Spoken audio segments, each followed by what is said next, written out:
તમારું ઘર તો બહુ જ સરસ છે. હોય જ ને. એ મારી દીકરીએ ડિઝાઇન કર્યું છે.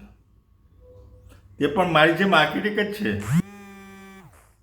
એ પણ ઓસ્ટ્રેલિયામાં ભણી છે.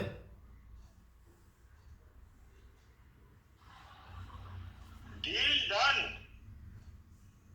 શું?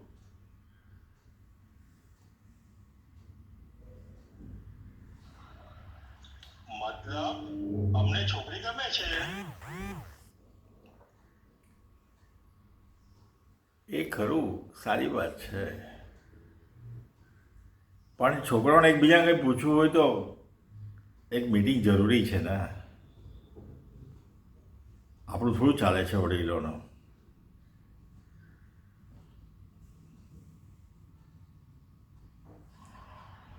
ના ના, પૂછવાનું શું હોય એમાં? અમને ગમે છે. મારે પૂછવું છે. જો મારી દીકરીને પર્સનલ મીટિંગ કરવી છે. આપણે કેમ ના પાડી શકીએ?